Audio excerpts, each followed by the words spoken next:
Oke, kembali lagi di channel saya. Makasih buat kalian yang sudah mengklik video ini. Kalian ini informasi yang lagi hangat sekali. Ketum Golkar Pak Erlangga ya mundur dari posisinya. Wah, ini secara tiba-tiba sekali. Padahal di tangan Pak Erlangga Golkar wah termasuk berprestasi ya kan, maju ya kan. Dan kita lihat ya Opung membahasnya. Sebelum kita ke video, bantu subscribe dulu channel saya yang belum subscribe. Tidak tunggu lama, kita ke video langsung. Let's go. Erlangga Hartarto, Ketua Umum Partai Golkar, ya, mundur secara tiba-tiba. Padahal bisa dikatakan dia adalah termasuk Ketua Umum yang paling berprestasi di Indonesia. Betul. Bayangkan, berprestasi pun mundur. Iya. Ini udah nggak ada prestasinya, nggak mau mundur. Partai ya? Mana ya? Tebak sendiri. Kayak mana bisa mundur? Partai dia, punya dia, ya kan? Di dalamnya juga orang-orang dia, anak-anak dia. Kayak mana mau mundur ya kan? Tapi ini menimbulkan spekulasi di berbagai banyak pihak, ya, termasuk para pengamat politik. Baik pengamat politik di sayap kanan ataupun di sayap kiri. Mereka mengatakan bahwasannya ada invisible hand, ya, ada tangan yang tak terlihat, tangan yang sangat kuat begitu besar, yang kekuatannya melebihi daripada kekuatan Bapak Erlangga Hartarto, yang menekan dia untuk mundur dari kursi ketua umum. Ya, ketika mereka mengatakan itu, isi kepala kita pasti mengarah kepada Bapak Joko Widodo. Betul kan? Sering betul.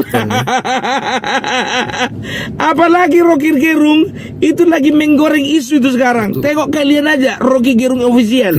Ya kan? Dia mengatakan bahwasanya Golkar sebentar lagi akan menjadi mainan barunya Jokowi. Sekarang begini, Golkar itu secara logika, yang pertama ya, Golkar itu bukan milik perseorangan. Dalam tanda kutip ya, nggak seperti Gerindra, nggak seperti PDIP, nggak seperti Perindo. Jadi ketika ada dinamika, ketika ada gejolak-gejolak kecil, ada riak-riak, wajar saja gitu loh, ya kan? Dan ini adalah salah satu bentuk sportivitas gitu loh. Ya, meskipun dia ini berprestasi, tapi dia berani untuk mundur dari jabatan sebagai ketua umum oleh karena beberapa pertimbangan. Seperti ku bilang tadi, udah banyak bikin masalah, bolak-balik dipanggil KPK, tapi nggak mundur-mundur dari sekjen. Siapa ya? Tebak aja sendiri, ya kan? Jadi gitu ya, kalau bicara tentang tangan yang lebih kuat, lebih powerful, kenapa sih arahannya kepada Jokowi? Kenapa nggak Yusuf Kala? Betul. Kenapa nggak kepada Agung Laksono? Kenapa nggak ke Abu Rizal Bakri? Kenapa nggak ke Luhut Binsar Panjaitan? Kan masih banyak tangan-tangan yang lebih kuat lainnya, kan begitu? Buktinya apa? Ya, kalau memang bukan Bapak Joko Widodo yang punya peran di dalamnya itu, buktinya itu mereka masih sama-sama mengadakan rapat itu di IKN, ya kan? Belum berhenti dia jadi Menteri Perekonomian, Menko Perekonomian, belum berhenti kan? Itu dia. Jadi jangan kita itu sampai terlalu gampang, ya, terlalu gampang kita itu dimakan isu, terlalu gampang kita itu berpikiran negatif, terlalu gampang kita itu menyimpulkan segala sesuatu gitu loh. Hati-hati dalam menyimpulkan sesuatu. Aku pun sering terjebak. Ya, terus ini dikatakan juga ini ada kaitannya dengan pemanggilannya oleh kejaksaan, pemeriksaan dugaan kasus korupsi yang dilakukannya. Nah, sedangkan dari pihak kejaksaan pun sendiri sudah meng-cross check bahwa tidak ada kaitannya, tidak ada hubungannya. Mau kalian dengarkan ini. Memastikan rumor rencana pemeriksaan Erlangga oleh penyidik usai mundur dari jabatan Ketua Umum Golkar tidaklah benar. Kepala Pusat Penerangan Hukum Kejagung, Harly Siregar, bahkan mengaku dirinya tidak tahu menahu perihal rumor tersebut. Kami belum ada info sama sekali soal itu. Kalau ada perkembangan nanti kami sampaikan ya. Kapus Penkum Kejagung RI, Harly Siregar. Udah kalian dengarkan, makanya dengarkan sumber yang terpercaya. Jangan kalian dengarkan Rocky Gerung. Nah itu masih Rocky Gerung itu yang apa namanya mengeluarkan cerita. Kalau siapa Amin Rais, udah nggak tahu lagi kayak mana busuknya mulut itu nanti. Ya, itu dia. Jadi kita lihat saja perkembangannya bagaimana ya, karena memang sebetulnya kenapa ini menjadi satu satu tanda tanya, karena sebentar lagi sebetulnya mereka itu sedang akan mengadakan munas ya, tapi mau tidak mau dalam jangka waktu dekat ini mereka akan mengadakan munaslup ya, atau mungkin mereka akan menunjuk PLT ya, pelaksana tugas untuk sementara menjadi ketum di Golkar ya. Jadi kalau ku bilang sih ya ini bukan berbicara invisible hand ya ini berbicara ya, dia sendiri mengatakan bahwasanya harus menjaga soliditas di dalam Golkar sendiri. Berarti ada masalah di dalam Golkar. Dengar-dengar kabar ya, dia itu punya masalah, ada sedikit ketidakcocokan dengan Agus Gumiwang. Agus Gumiwang itu adalah wakil ketua umum Partai Golkar yang sekarang menjabat menjadi Menteri Perindustrian. Kita nggak tahu ada sangkut pautnya atau tidak ya. Jangan dikit-dikit Jokowi, Jokowi kok dikit-dikit. Dan bahkan tahu nggak kalian ya, bahkan sekarang itu sudah ada beredar ya, ready ya, apa dibilang itu, beredar poster yang menggambarkan bahwasanya Gibran ready for ketum Golkar. Kan ini kan kerjaan orang-orang yang mau memecah belah ini. Dari mana coba tahu itu orangnya si Gibran yang bikin gitu? Nggak yakin aku. Hati-hati, akan ada orang-orang atau pihak yang mencoba-coba ingin merusak Kim. Lihat ya, ada ingin yang merusak Kim. Jadi kita harus harus jeli melihat ini ya, karena apa? Pendaftaran tinggal 2 minggu lagi. Tanggal 24 buka pendaftaran, 27 tutup pendaftaran. Itu dia. Jadi harus hati-hati di sini. Ya, oke lah dulu. Kalau nggak percaya kalian, semuanya itu tidak ada hubungannya dengan pencalonan yang ada di setiap daerah. Beliau juga mengatakan bahwasanya setiap rekomendasi tidak bisa digugurkan ya, semua berjalan sebagaimana mestinya. Tapi yang lucu nih, ada yang lucu. Yang lucunya dia itu mundur kompak juga sama Baba Alun ikut mundur. Ya, mari kita dengarkan apa yang mau disampaikan Baba Alun ini. Oke, simak. Jadi, dan Pak Erlangga juga orang yang baik seperti ayahnya dan strong leadership. Jadi buat saya ya he's a good man. Gitu. Berarti otomatis Pak yang di Jakarta juga tidak akan, kemarin kan sudah keluar surat instruksi tidak, Pak. Saya tidak akan mengikuti politik lagi. Saran keluarga saya mengundurkan diri dari politik, dan saran dari teman-teman netizen, dari guru-guru agama saya semua bilang mundur dari politik, kamu milik rakyat dan kamu tidak boleh berafiliasi kepada salah satu partai politik, atau apalagi kamu cuma di DKI atau di Jawa Barat. Kamu milik seluruh Indonesia. Seperti cita-cita kamu mau jadi Bunda Teresa. Jadi karir politik Pak Yusuf Hamka berakhir nih Pak? Saya pikir untuk ikut di partai politik telah berakhir, dan saya menjadi warga biasa, rakyat biasa sesuai keinginan rakyat dan guru-guru saya. Tapi namun demikian saya tetap berkiprah, terutama di bidang sosial. Saya akan bantu pemerintah untuk masalah penanganan masalah sosial, dan membantu pemerintah juga untuk masalah infrastruktur. Harapannya untuk Golkar dengan kepemimpinan baru nanti Pak?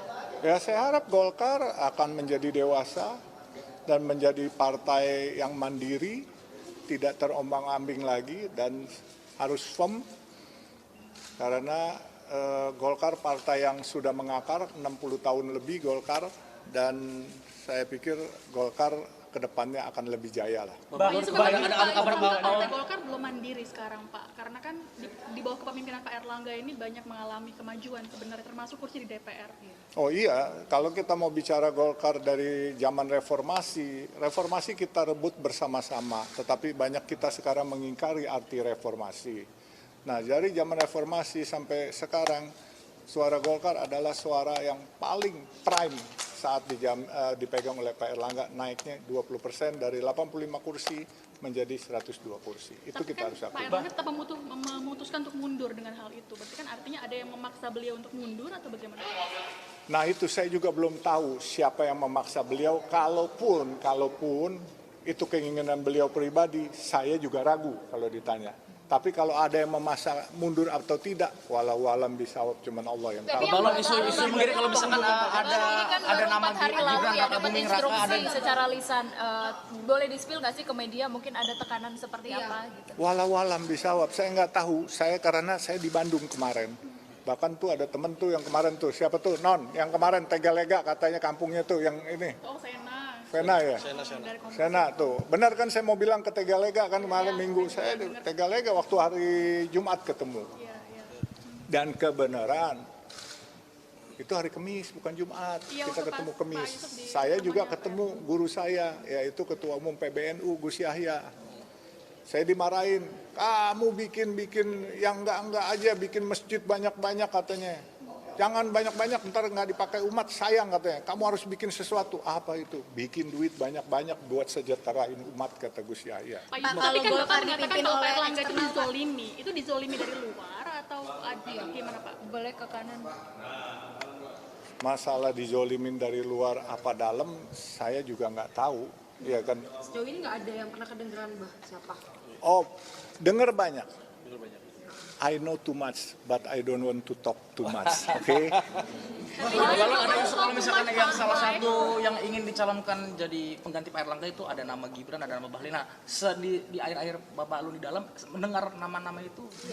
Saya baru dengar dari meme-meme yang kalian kirim kemarin. Iya kan? Siapapun putra-putri bangsa yang terbaik, ya silakan memimpin Golkar. Golkar ini partai besar, ya kan? Bukan partai karbitan, tentunya harus dipegang oleh orang-orang yang juga yang baik gitu kan. Kalau dari eksternal Pak, kan kita ketahui bersama Gibran juga eksternal Golkar. Kalau nanti ke depannya akan dipimpin oleh dari pihak eksternal seperti apa Pak? Tanya sesepuh yang lebih ngerti aturan SOP-nya, saya nggak ngerti. Saya ini kan cuman kader yang memang udah lama. Saya bukan kader indekosan. Saya ini memang kader udah lama, 50 tahun lebih. Saya punya MPAG dulu ditandatangani oleh Pak Sudarmono. Sebelum MPAG itu saya di Pramuka itu dibawa ke Warnas itu underbo Golkar gitu. Dari tahun 69. Pak, tapi apakah Pak Erlangga juga akan mengundurkan diri dari posisi Menko Perekonomian? Walau alam. Kami sebelum ada pembicaraan itu ya? Tidak ada, lancar-lancar aja. Jumat pun kami makan bersama di satu restoran dengan teman-teman pengurus Golkar, nggak ada apa-apa. Setelah Jumat itu sempat komunikasi lagi nggak ya Pak dengan Pak Erlangga?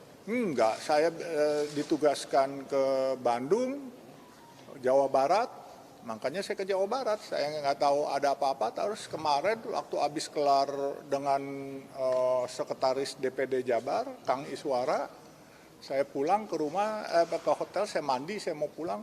Saya ditanya orang, saya pikir apa iya gitu, saya cuman ya nggak taunya ternyata betul gitu. Bapak kan seperti ini sudah berada di politik ini kan sudah lama begitu. Jadi untuk melihat politik kemarin kan Bapak melihat politik itu sudah mulai keras gitu. Ini perbedaannya apa dari politik zaman dulu dengan sekarang ini Pak? Kalau dulu malu-malu kali ya, kalau sekarang udah nggak tahu malu, gitu aja perbedaannya. Pokoknya, Siapa yang nggak tahu malu? walau-walam. Pokoknya saya cuma bilang, Pak Erlangga, you are not alone. Ya, I will be with you and I don't let you walk alone. I will walk with you together. Bapak sendiri lo nggak? Atau ada temennya? Kita cariin temen ya. Mas, soal pilkada gimana, Bang? Saya selalu rame karena teman saya adalah umat. Setiap hari saya melayani nasi kuning buat teman-teman THL sama ojol. Jadi they are my friend, all my friend. So saya punya prinsip hidup, yaitu yang tadi saya bilang. Kalau NKRI harga mati, loyalitas harga pasti. Pak Yusuf, tapi kan Pak Erlangga disebut-sebut tersangkut kasus hukum nih baru yang tahun lalu kemudian dihidupkan lagi kasusnya begitu Pak. Ada informasi bahwa sudah ada sprindik yang siap untuk diteken untuk penangkapan Pak Erlangga begitu. Walau-walam, saya nggak tahu, tapi saya juga dengarnya gosip-gosip, saya nggak bisa buktiin juga gitu kan. Tapi Pak Erlangga nggak cerita ke Bapak? Nggak cerita, saya belum ada komunikasi. Benar, sejak Jumat malam kami makan di Dominika Restoran, bubar, waktu itu ada ketua MPR, kita makan sama-sama.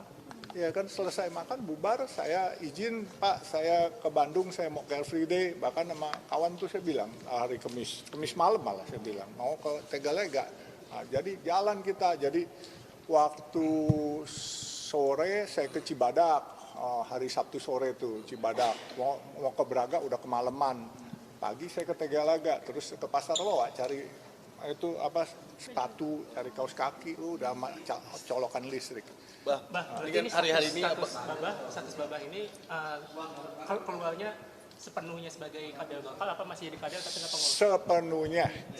Saya tidak boleh berpolitik lagi oleh keluarga saya dan oleh guru-guru saya. Karena selalu memang dari dulu guru saya bilang, kalau pengusaha besok makan apa, kalau politik katanya besok makan siapa, dan saya disuruh keluarga saya, kalau Baba Alun besok kasih makan siapa. Itu. Ini ada yang menduga kalau misalkan Pak Erlangga mendapat tekanan dari pihak istana, kalau Baba Alun mendengar nggak? Saya tidak pasti, saya cuman semilir angin lewat-lewat, saya cuman dengar nggak pasti aja gitu. Ya kan kepastiannya kalian lebih tahu deh, masa sih saya harus ngajarin bebek berenang? Ya. Dengar ada kabar kader lain yang akan mundur juga nggak? Atau Bah Alun sendiri aja? Pasti kan menimbulkan reaksi dong Pak. Walau alam, mungkin menurut saya, bukan saya GR, saya pikir yang lain nggak ada kali ya. Gitu. Karena kalau saya kan memang nggak punya kepentingan, dan saya dari awal pun saya bilang, saya nggak kepengen politik, dan saya nggak kepengen ya membebani negara dengan ikut berpolitik. Saya tuh bisa membantu negara tanpa ikut berpolitik, tanpa ikut jadi penguasa. Saya akan bantu negara, membantu mensejahterakan warga-warga yang tidak terjangkau oleh negara, membantu infrastruktur, membuka desa-desa kecil menjadi kota-kota baru. Itu kerjaan saya pikir. Dan ini bukan ranah saya. Secara chemistry, menurut saya politik itu ya gimana ya, agak keras, agak kasar. Kalau saya kan kerjanya ya kemanusiaan, mungkin beda ya, agak lembut gitu. Jadi nggak bisa sama. Jadi mungkin buat saya lebih pantas saya dagang nasi kuning aja daripada ikut di partai kuning lagi gitu kan. Bah, soal pilkada, surat instruksinya dikembalikan atau gimana, Bah? Udah, saya dengan surat ini kan saya mengundurkan diri dari semua. Jadi nggak dikembalikan, surat instruksi kan sudah diberikan kepada saya, tapi saya mengembalikan semua instruksi itu. Di pilkada nanti bakal dukung siapa, Bah? Saya dukung siapa ya? Kira-kira menurut kamu bagusan dukung siapa? KTP Pak Yusuf di mana? Jabar atau Jakarta? Saya nggak tahu juga. Saya Jabar banyak teman, di Jakarta banyak teman. Saya kepengen teman saya seluruh Indonesia. Jadi makanya teman-teman menyarankan saya, kamu milik semua. Kalau kamu ikut di Jakarta, akan milik Jakarta doang. Kalau ikut di Jawa Barat, akan milik Jawa Barat doang. Kalau kamu nggak ikut-ikut, kamu milik kita semua. Jadi saya pilih semua pilihannya gitu. Kemeja hari ini bukan resistensi sama partai nih, Bah ya? Oh enggak, ini kan kemeja saya yang biasanya. Iya kan, enggak, biasanya kuning itu kan karena dipinjemin. Kalau sekarang kan yang biasa ini ya maaf aja ya Pak. Ini Ciamplas, ya kan. Ini Pakalolo. Kalau ini Casio orang. Udah, apa lagi? Terima kasih, Bang. Terima kasih ya. Pokoknya tadi udah. Yang udah ditanda tangan, Bang. Yang udah ditanda Yang udah dicap ya, Bang. Saya mau dagang nasi kuning. Jadi nggak ikut lagi di partai kuning tapi dagang nasi kuning. Tuh tanda terimanya tuh. Kamera, Pak. Kiri, Pak. Kiri, Pak. Kiri, Pak. Kanan, Pak. Bapak Alun, kiri bawah Bapak Alun. Oh jangan gerakin. Bukan tangan gue teremot. Tuh.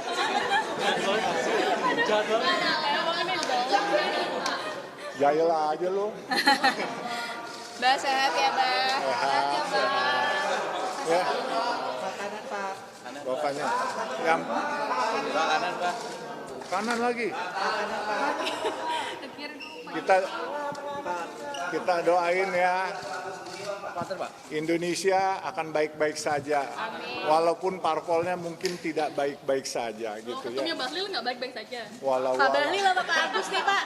walau Pak alam. Bahlil atau Pak Agus? Pak? Siapa saja, mereka semua sahabat saya. Ya, oke. Makasih Bang. Hidup Indonesia. Hidup. Udah simak kan? Kalian simpulkanlah sendiri ya. Makanya jangan terlalu punya sumbu itu terlalu pendek. Ya, kalau mau milih pengamat politik, pilih yang betul-betul kredibel. Jangan pengamat politik abal-abal. Gitu loh. Oke ya, kalau Bung Parmela bukan pengamat politik, aku cuma pembaca berita. Udah selesai. Salam NKRI harga mati. Oke, itu dia ya. Terkait Pak Erlangga yang mundur dari posisi ketum Golkar ya. Ya, semoga ada kejutan yang baik ya, bukan yang jelek tapi yang baik. Oke, itu sekian video dari saya dan sampai bertemu di video saya selanjutnya. Bye.